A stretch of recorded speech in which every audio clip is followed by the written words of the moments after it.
adopted child mi àbí adopted daughter mi Lizzy Anjorin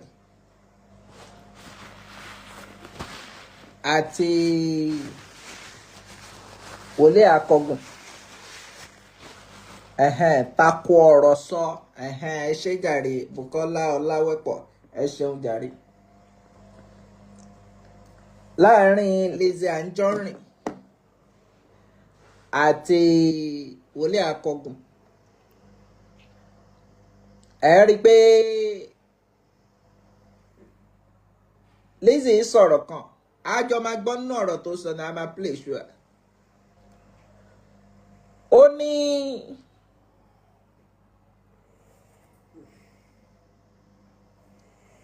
Wòlé Akọgun ó wà lára àwọn ó ní tó bá ní èèyàn tóun ò lè foríjì Wòlé Akọgun ó wà ńbẹ̀ pé òun làkọ́kọ́ èèyàn tóun ò lè foríjì ó ti sọ̀rọ̀ ẹ̀ sáwa náà torí àwa mọ̀ pa àṣẹ ó fọwọ́ kékeré gbá ńlá ni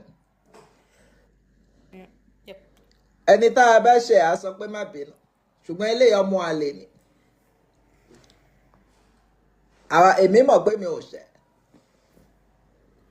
ó kàn rò pé òun lè fọwọ́ kékeré gbá ńlá ni wọn á dá padà abó ń ṣinú nǹkan tí mo ṣe fún ni ẹ wọn ni abó ń ṣinú ó ń ṣí eré owójú ni kí ni ìdí tí ó fi náà wọn ò lè forí jì Wòlé Akọgun á gbọ́ láàárọ̀ yìí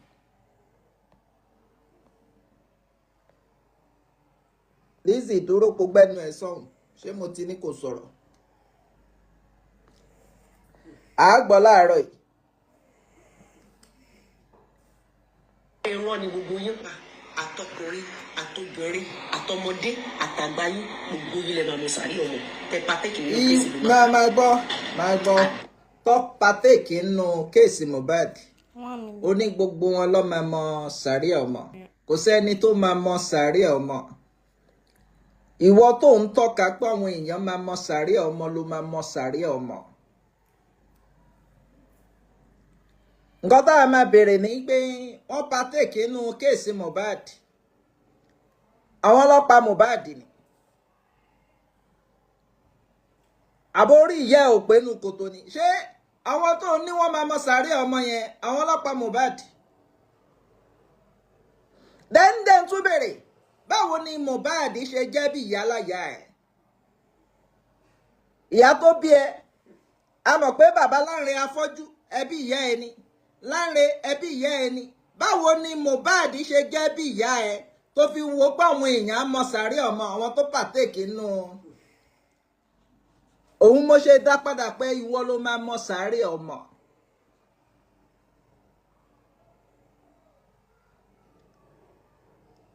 ìwọ tó ń gbé ọmọ àwọn èèyàn ṣépè ló máa mọ sàárè ọmọ ọlámọkà ọlámọdínà. 1 minute. ó bá lọ sórí òpó ńlọ tó gbé dání yẹn lọ́wọ́ ẹnu àgbo ó dájú pé èpè tó ń ṣe ó ń padà bọ̀ wá báyìí. àkọ́kọ́ nìyẹn pé báwo ni Mohbad ṣe jẹ́ bí ìyá ẹ̀ nínú kòtò ìyẹn la máa bèrè ó yá mò ń gbọ́ ẹ. àdàbí tó bá jẹ́ pé òtítọ́ lẹ sọ go back go back go back.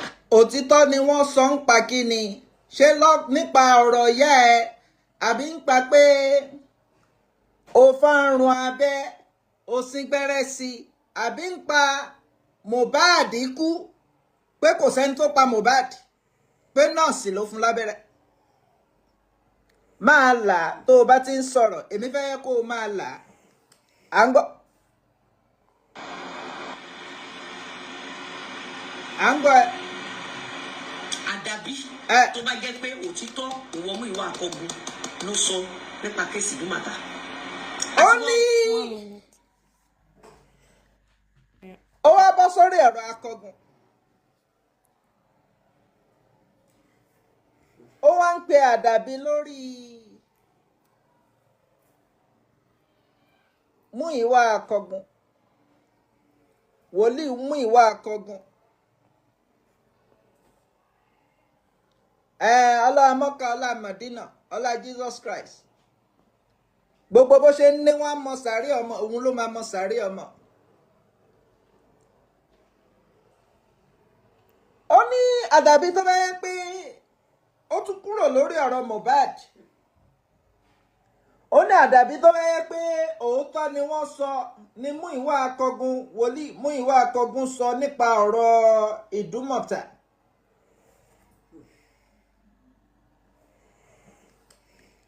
Wòlíì mú ìwà akọgun gẹ́gẹ́ bí mo ṣe ń wò ó tí mò ń wòye. Ṣàmọ̀pá of recent wòlíì mú ìwà akọgun pé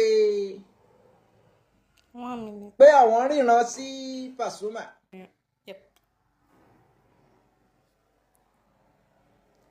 Ọmọ wèrè yìí náà sọ̀rọ̀ Pasuma ń bẹ̀ pé Pasuma jógo. Nígbà tí Pasuma jógo, kí ló dé tí Pasuma wá pé wòlíì mú ìwà akọgun? Báwo nìyẹn ṣe kàn ẹ́? Ṣé bí tiẹ̀ ló máa jà fún? Jà fún tiẹ̀.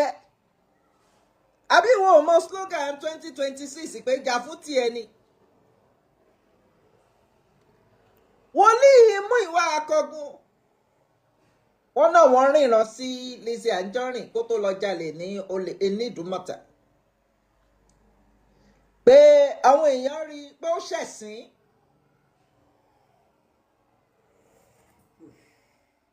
Lizzy dẹ̀ jáde, ó bú wòlíì.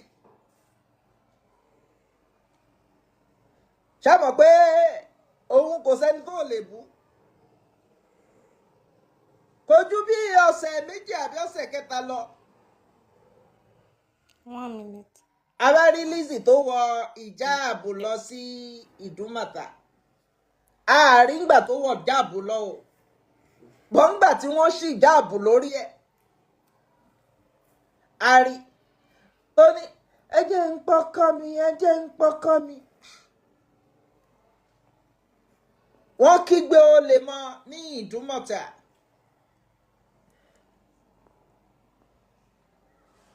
Àwọn wò pé kí ló jí?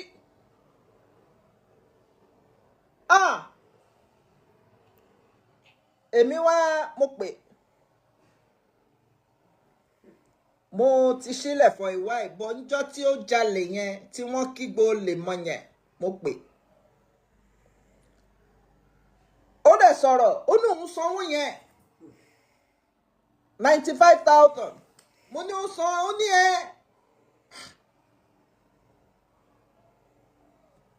máa gbọ́ ọ̀rọ̀ yẹn o. Mo ò purọ́ fún ẹ o. Wàláì tàláì, mo fẹ́ Ọlọ́run búra. Mo pè é. 1 minute. Yep. Ó ní òun sanwó yẹn. Ó sanwó yẹn, ó ní òun sàn. Mo wá ní ọ̀gá o.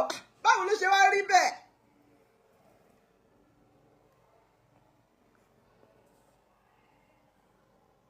Ṣùgbọ́n nǹkan tó wá yà mí lẹ́nu,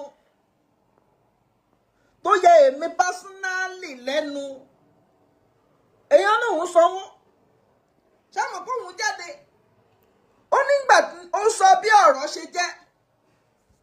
Ó nígbà tí òun ṣe transfer fún bàbá yìí. Ṣáàmù fídíò kan tún lélẹ̀ ó yàtọ̀ sí èyí tí ó sọ fún mi pé òun sanwó yẹn o. Mo wá ń gbọ́ fídíò yẹn. Ó nígbà tí òun ṣe transfer. Bàbá yẹn ní òun ò rówó. Òun wá dúró. Lizzy máa gbọ́ torí orí ẹ̀ ò pé o. Wọ́n máa sọ̀rọ̀ bí ẹni pé ìwọ náà wò máa gbọ́ ọ̀rọ̀ tí mò ń sọ. Kí ìwọ náà wá gbé sọ́pọ̀ ó ti ya wèrè náà. Ọ̀rọ̀ lè máa dì torí ẹ̀ mo ṣe ń mu lẹ́yọ kọ̀ọ̀kan. Fídíò yẹn èmi máa ń táìtù fídíò yẹn ní lórí mi máa táìtù fídíò yẹn ní ìyá yín ti lọ jí gold. Ìyá yín ti lọ jí 95,000 naira. Nǹkan tí mo táìtù fídíò yẹn lórí mi nìyẹn kó lè mọ̀ pé mo rántí dáadáa.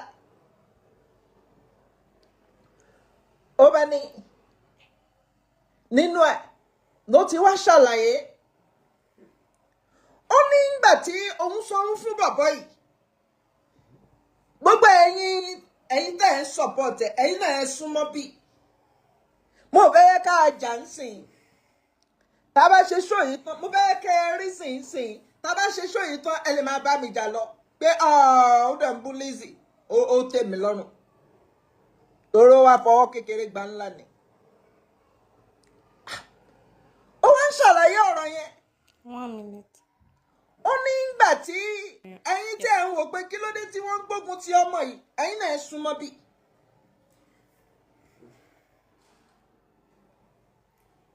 sọ́rí tí wọ́n bá ní ta ló dúró fún ọmọdógún wèrè tí mo mú bí ọmọ òun náà sì mú mi bàbá èmi ni number 1 001. ṣùgbọ́n tí ọmọ tíyàn ń wò pé ọmọ yìí kó gbádùn tó bá ní ọmọ gbádùn tọ́mọ ò bá dẹ̀ fi gbádùn tó bá fẹ́ gbádùn wàá sọ pé ọmọ ò ní gbádùn ọ̀rọ̀ tó wà nílẹ̀ nìyẹn o. ó wá ń ṣàlàyé ó ní nígbà tí tóun ṣe transfer mo ready láti play video much mo ò bá máa gbé wá bí mo ṣe ń sọ but gbà tóun ṣe transfer òun ní ṣé bàbá yìí ti rí owó yìí torí ọ̀rọ̀ Ọdúnmọ̀tà ló ń sọ máa gbọ́ ọ̀rọ̀ Ọdúnmọ̀tà la wà lórí ẹ̀ sí i o bàbá yìí ṣó o ti rówó yìí ó lóun ò tí ì rí ó wá ní òun wá dúró òun wá lọ for 2 hours òun wá padà dé ó wá ní ṣó ti rí ó ní òun ti rí alert gbọ́ ọ̀rọ̀ yẹn o ó lóun wá gbé ọjà tóun wá rà stone tóun wá rà òun wá kúrò ń bẹ̀ ẹ̀wọ̀n ni kò yẹ inú ọ̀rọ̀ tí mo sọ ń sìn ó ní òun sanwó òun ṣe transfer bàbá yìí náà wọn ò rówó after 2 hours tí bàbá tó padà ó ní òun lòun bọ̀ bàbá yẹn ní òun ti rí alert òun wá gbé ọjà òun ṣé mo bá alert ìyàtọ̀ wà nínú mo rí alert àti mo rówó ìyàtọ̀ wà nínú méjèèjì òun á gbọ́jà òun wá lọ oṣù kínní nígbà tóun lọ bàbá yìí ń try láti pé aláàtì ni mo rí ọmọ òrówó aláàtì ló wọlé owó ò wọlé o kò rí pé gbogbo nọ́mbà ẹ̀ ló try kò rí pé bàbá náà ń wò nígbà tó wá di oṣù kẹta sinero gbogbo kínní yìí ni o máa mú ọ sọmọ pé bàbá yẹn rí alert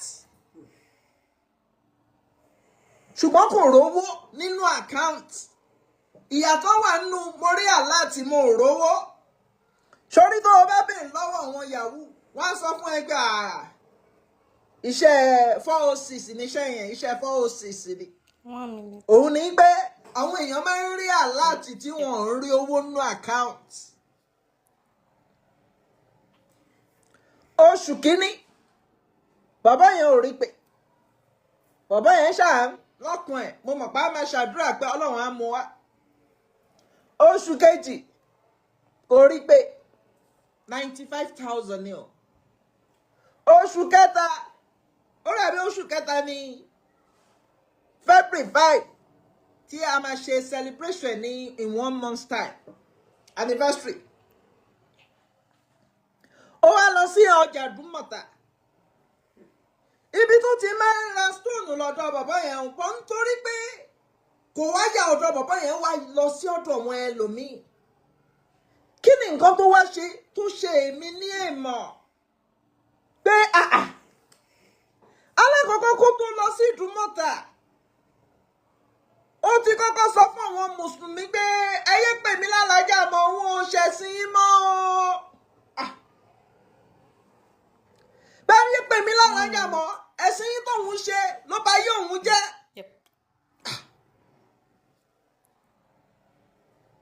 Ó wá yà mí lẹ́nu nǹkan tó yà mí lẹ́nu ní gbígbà tó wá ń lọ Ìdúmọ̀tà aṣọ ẹ̀há tí àwọn alájà mùsùlùmí máa ń wọ̀ táwọn pọ́nlé òun lòun wà fi bojú lọ. Ọ̀rọ̀ yẹn ń yé yín àbí ẹ máa dé. Kò wá ya ọ̀dọ̀ ẹni tó ti ná fake transfer because màá pè ń fake transfer. Ó wá wà láṣọ ẹ̀há nìyẹn. Ṣé mo bó wọn á wò pé mo lè má ṣẹ̀sìn mọ́ ẹ lè ní má wọ ṣọṣẹ́ bẹ́ẹ̀ ni mo fọwọ́ mi rà bẹ́ẹ̀ ni. Nígbà tó ní òun ṣẹ̀sìn gan ò ṣẹ̀sìn. Torí olóògùn ni ó fi gbàgbọ́n fògùn lẹ̀. Kò ń ṣe paracetamol o. Ògùn lùkúlùkù. Nígbà tí ó dẹ̀ wá aṣọ ẹ̀há lọ. 1 minute. Ṣé mo bó ṣe ń sọ̀rọ̀ ẹlòmíà mo bá yẹn ó gba ẹgbẹ́ ẹlẹ́yà kan kọjá ṣé mo pé mo bá yẹn wọ́n ní Alhaja Lizzy kọ́ rèé ṣé Alhaja Lizzy ni ó tún wá díhùn tún wọ offence number 2 offence number 2 ní gbé wá díhùn pé Alhaja Lizzy kọ́ Alhaja Fatima ni Alhaja Fatima wọ́n bá yẹn ohun tí mo gbọ́ yìí ohun Alhaja Lizzy lélẹ́yìí ó tún ṣe bọ̀bọ́ yẹn lè mọ̀ bọ̀bọ́ yẹn kọ̀ sọ́mọ̀ encourage ni ó bá faṣọ ẹ̀ ó bá di Lizzy Anjorin já dúró ń bẹ̀ yẹn mo fẹ́ kí a process ọ̀rọ̀ yẹn ń bẹ̀ yẹn ó di Lizzy Anjorin then tó bá jẹ́ pé ó sanwó bàbá tí ẹ kó kúrò lọ́dọ̀ ẹ̀ yẹn tí ò lọ sí ọ̀dọ̀ ẹ̀ yẹn ó dìmú ni ọmọ òṣì ó lè Dúmọ̀tà ó dìmú ni. 1 minute. Mo wá pẹ́ jàre. Yep. Bàbá tí ò lọ sí ọ̀dọ̀ ẹ̀ yẹn ṣebí ìyẹn ń kọ́ ìyẹn ń ṣe wèrè o nígbà táwọn èèyàn ń ṣe wèrè wọ́n kàn wọ́n pé Lizzy yẹn Lizzy ló wà ń bẹ̀ ó yẹ já fáṣọ ẹ̀ há kò make sense. Then tó bá tẹ ẹ̀ wá jẹ́ pé orí bọ̀bọ̀ yẹn tó mọ̀ pé kọ́sítọ́mà ẹ ni ṣé bí nǹkan tó yẹ kó sọ lágbájá ẹ ṣe wọn jọ o ẹ dẹ̀ máa wò tó bá jẹ́ pé o sanwó. Wọ́n bá fa aṣọ ẹ̀há ẹ̀yìn náà ẹ ṣáà rí inú aṣọ ẹ̀há yẹn lẹ́yìn tó faṣọ ẹ̀há tó wà nkárá aṣọ agbára tí ó ń bojú ó tún fẹ́ gba fóònù lọ́wọ́ àwọn tí wọ́n ń rìkọ́ọ̀dù ẹ̀ Ọlọ́run má fi wá ṣẹ̀sìn ẹ̀sìn yẹn pọ̀ bọ́ ẹjẹ́ àfi ẹ̀lẹ̀ ń bẹ̀ yẹn. Ṣé mọ̀ pé òun ń sọ nínú fídíò tí mò ń sọ yìí pé òun sanwó yẹn lẹ́yìn tí bọ̀bọ́ yẹn rí owó yẹn 1 minute. lòun gbé ọjà òun lòun ń lọ. Yep. Ọlọ́pàá Nàìjíríà látara pé bí ó sanwó fún wọn ni ó bí ó mọ̀ kan fún wọn wọ́n ṣàṣe wọ́n wá dúró oṣù kínní February March April May June July August September. Ọlọ́pàá wá jáde ọlọ́pàá Nàìjíríà àwọn ọlọ́pàá Lizzy wọ́n bá ní àwọn ti ṣe investigation Lizzy ò jọ̀wọ́ kò jí transfer àní ókè ẹ ṣàlàyé fún wa báwo lẹ yẹ ṣe. Wọ́n ní nǹkan tó ṣẹlẹ̀ ní pé ẹ ṣáà mọ̀ pé 10 digit ní account number máa gbọ́ o.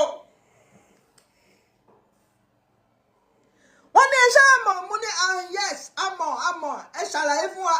Wọ́n ní ṣáà mọ̀ pé account number oníkálùkù ni a ní bẹ́ẹ̀ ni right wọ́n ní nǹkan kan tó ṣẹlẹ̀ ní pé nọ́mbà ẹyọ kan wọ́n ní òun ló miss inú account number instead of mẹ́wàá account number yẹn ó wá jẹ́ 9 nǹkan tó sọ nìyẹn wọ́n ní owó yẹn ó wá gba ibòmíì lọ mo ní ẹ̀ǹjẹ́ pé ọlọ́pàá Lizzy ẹ̀dẹ̀ ní kúre. Mẹ́wàá agree pé mẹ́wàá l'account number báwọn jiyàn. Wọ́n ní ẹyọ kan miss nínú mẹ́wàá yẹn. Ní Lizzy tó ti sọ pé nígbà tí bàbá yẹn rí owó lòun gbé ọjà òun lòun ń lọ.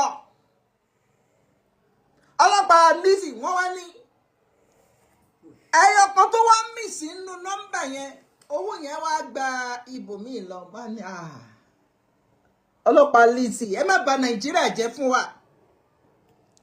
Àwa ní money at least ọmọ Nàìjíríà ní gbogbo wa. Gbogbo ara ń lọ online banking. Owó ò ní lọ tí nọ́mbà ò bá pé. Bí wọ́n ṣe program ẹ̀ nìyẹn. Nígbà míì gan tó bá bí o fẹ́ send owó ń sìn a ní kó validate ẹni tó fẹ́ send ẹ̀ sí. Agbe kíní yẹn jáde agbórúkọ ẹni yẹn jáde number with number agbórúkọ ẹni yẹn jáde honey ọlọ́pàá Nàìjíríà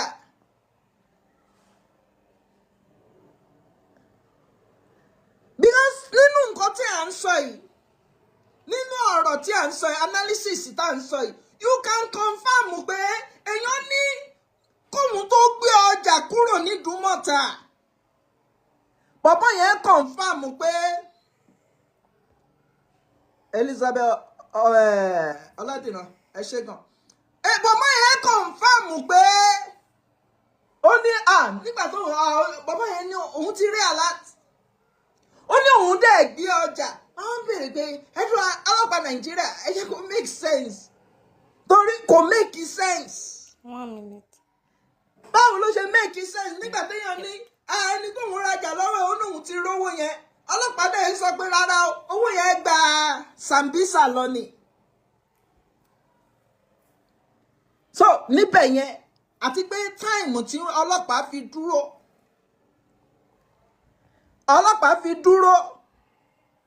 tí wọ́n dúró 8 months tí wọ́n ṣẹ̀ wá mọ̀ pé owó yẹn Sambisa ló gbà lọ. Pé nítorí nọ́mbà miss. Torí ẹ̀ ṣẹ́rí kò ń ṣe gbogbo ọ̀rọ̀ níjà tóun bá ṣàlàyé tó lè convince ọmọ Nàìjíríà ṣẹ́gẹ̀tì ń sìn tó convince ọmọ Nàìjíríà pé bó ṣe ríre àwa náà ní ọpọlọ kò ń ṣe pé wàá kọ̀ sọ ó dẹ̀ expect wa pé ká tẹ̀lé bẹ́ẹ̀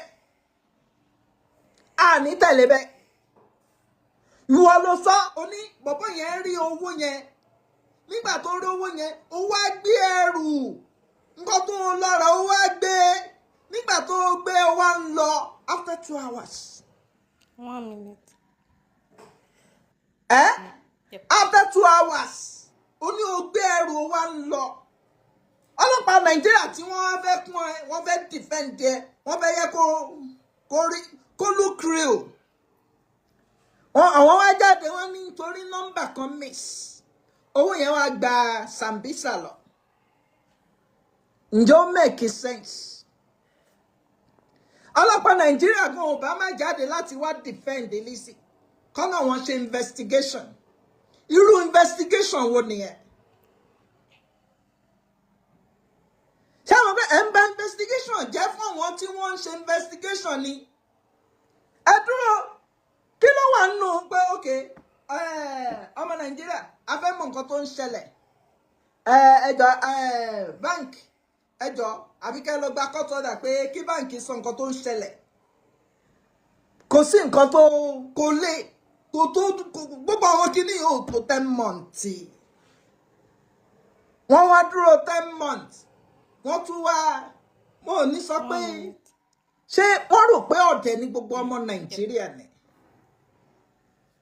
ọ̀rọ̀ wá pé méjì Lizzy ní bàbá yẹn rówó òun gbé báàgì òun lọ ọlọ́pàá ní rárá o ọlọ́pàá ń sọ bẹ́ẹ̀ pé bàbá yẹn ò rówó pé nọ́mbà ló miss owó agbábòmí lọ.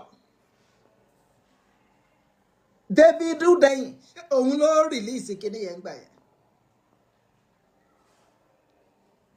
Òun ló rìlíìsì ẹ̀. So tó bá ní àfihàn tó bá jẹ́ pé òótọ́ máa là á tó bá jẹ́ pé òótọ́ ni wọ́n sọ nípa ọ̀rọ̀ Ìdúmọ̀tà because àwárí fídíò and fídíò kedere ọmọ Nàìjíríà 99.9 wọ́n bìlíìfù pé ó lọ jalè ń Ìdúmọ̀tà. Wọ́n bìlíìfù pé Lizzy Anjorin lọ jalè ní Ìdúmọ̀tà. Ṣùgbọ́n tí wọ́n bá sọ̀rọ̀ àdàbí tó bá yẹ pé òótọ́ ni ọ̀rọ̀ Ìdúmọ̀tà là fún wa òótọ́ nínú kíni ṣó ṣe transfer ṣó wọlé ṣó ṣe transfer ìwọ náà máa sọ ó yẹ kí ìwọ náà máa proclaim pé ẹ rí pé ọlọ́pàá ní nọ́mbà miss ni àtúwá wò pé ọlọ́pàá ní nọ́mbà miss bọ́ ìwọ sọ pé ó rí torí kí o rí alert kó má rówó nínú àkáǹtì ẹ̀ iṣẹ́ 406 ni àwọn yahoo ni ẹnì rántí pé mo sọ affiliation náà pẹ̀lú ọmọ yahoo kan London.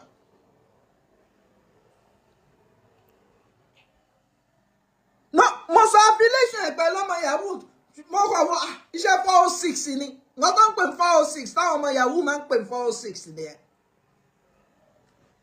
Òun ni pé àti ọlọ́pàá àti Lizzy Anjorin kò sí ìyí tó lè defend Ojale ó ní Ojale ó fún wa ní substantial evidence or convincing evidence láti lè sọ pé ó ṣe fẹ́ transfer. Ó yẹ kó convince wa because bó ṣe try láti convince wa ó hàn sí àwọn èèyàn pé Ojale lóòótọ́ wọ́n wo bí mo ṣe sọ́nsìn nígbà tí mo sọ́nsìn báwo ló tún ṣe ríǹgì létí àwọn èèyàn á wò pé Ojale lóòótọ́ o pé ìwọ ní orówó ó ní bàbá yẹn rówó bàbá náà wọn ò rówó nínú àkáǹtì òun rí alert ọlọ́pàá wa dìde wọn ní rárá owó yẹn nǹkan tó ṣẹlẹ̀ ní pé owó yẹn nọ́mbà kan ló miss owó yẹn wá lọ sí Sambisa ọlọ́pàá ẹ má ṣe báyìí ẹ̀yin kan ẹ wà lára àwọn tó ń ba ayé Lizzy jẹ́ ṣó ń lò yín ni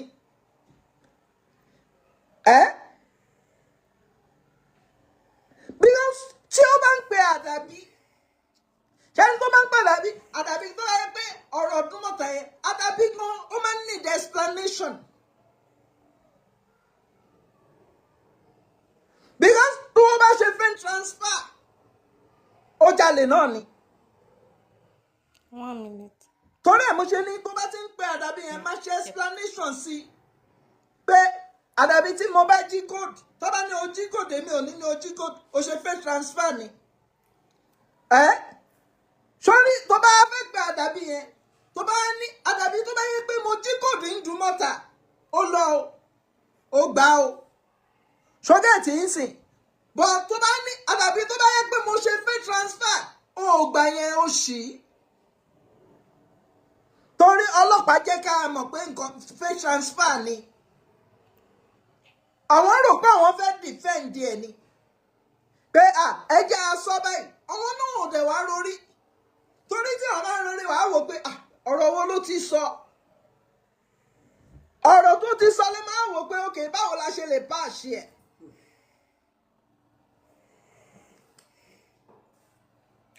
Gẹ̀tẹ̀ ó dàbí ọ̀rọ̀ ẹnjìnà Alágbà àti ìyá kìíní sìn ni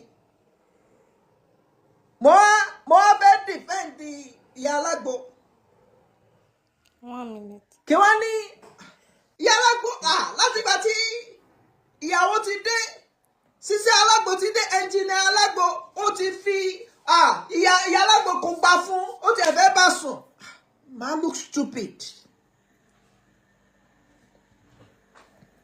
Bí ọ̀rọ̀ yẹn bó ṣe rí láàárín Lizzy Anjorin àtàwọn ọlọ́pàá nìyẹn ọlọ́pàá Nàìjíríà wá jẹ́ kí wọ́n look stupid.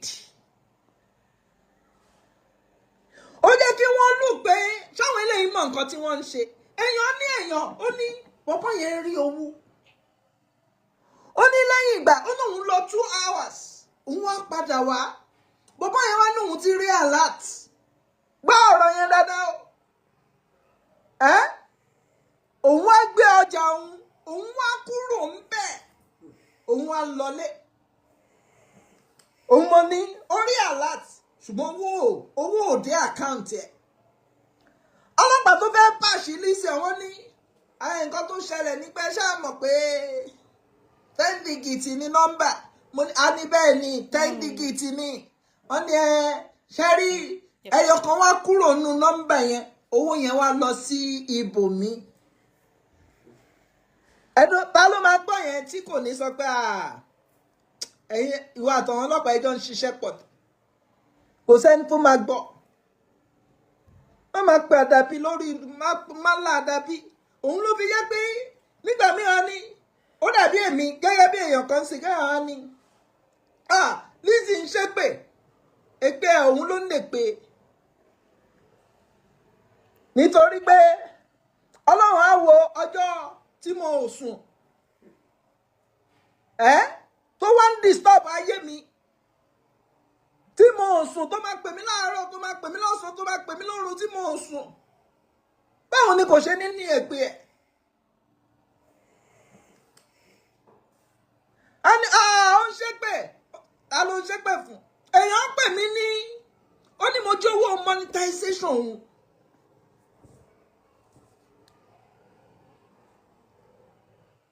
mọ̀ pé ìdí tí mo sì fi ń fún ní ẹgbẹ́ nìyẹn pé wọn kì í purọ́ mọ́yàn ọmọ òṣì ni mo mú ẹbí ọmọ ní.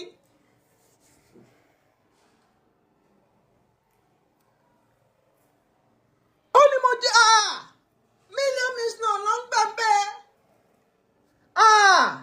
ẹ ṣe àmọ́ monetization gbàtí máa ń pariwo ẹ fún mi Insta ayé ẹ tiẹ̀ wá bí bẹ́tà ayé ẹ bàjẹ́ dé ẹ fún mi Insta. Ó tún gbà yẹn kí òun the same person náà ló máa ń jáde àwọn ní èèyàn ń gba donation so nígbà tí wọ́n ń tọrọ ẹ fún mi Insta give us star o ṣé adé ọlọ́ọ̀dún kọ́ yẹn ẹ ṣeun gan give us star o ṣé yóò ń ṣe donation àbí kí la tún lè pè ní donation ju pé ò ń bèrè fún star lọ.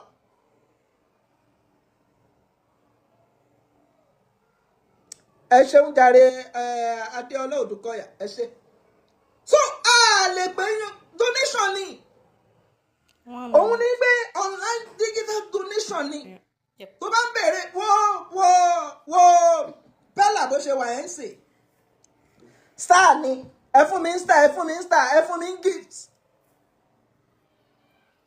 àwọn èèyàn rí millions ń bẹ ìwọ náà ti tọrọ kò gbé ẹ ní.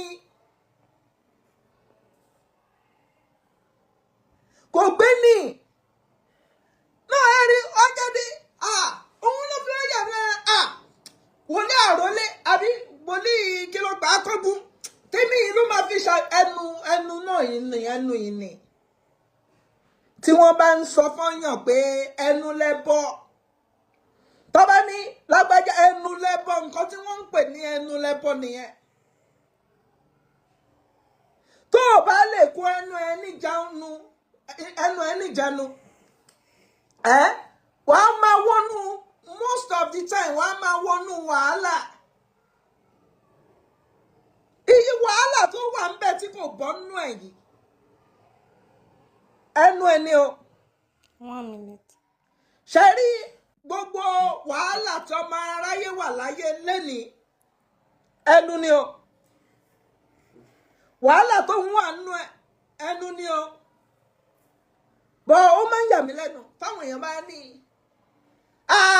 ṣé bóun àti Ìyábọ̀ ló ń ìjà Lizzy àti Ìyábọ̀ by the way èmi ń díù pẹ̀lú ẹ̀ pé mi mú ń bàbá àbí ó mú mi ń bàbá mo mú lọ́mọ ó wá jáde ó wá ní àbábọ̀ òun jí monetization òun.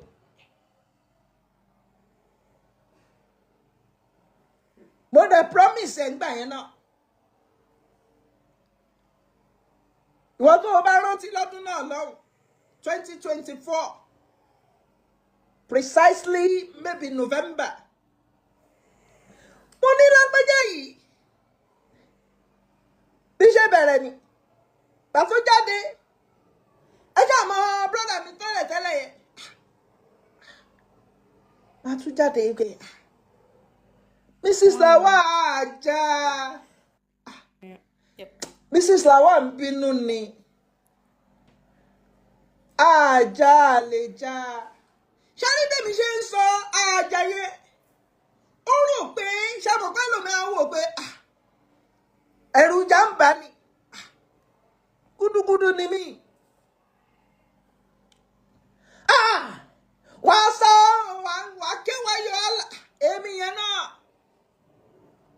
lórí Facebook kúkẹ́ èmi máa kéwàá yọ Alhaja Lizzy èmi tí mò ń kọ́ ẹ pé bó ṣe ń ṣe láìfù rèé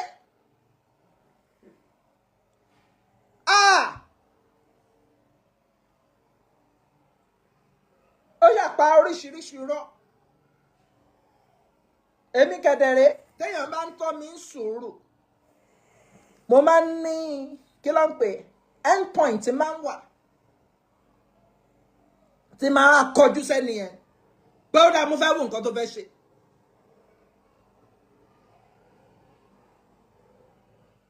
One minute. Mo wá promise ẹ̀ ń kankan Yep. torí ẹ̀yin èèyàn ẹ̀ ń pé àdéhùn tẹ́ ẹ bá ṣe fúnra yẹn ẹ̀ ń pé mo ń torí pé mo promise ẹ̀ mo dẹ̀ rí pé déètì ni promise yìí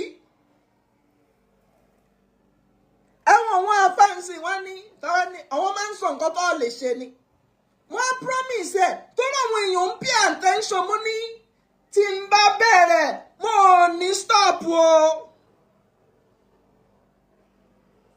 èèyàn mélòó ló rántí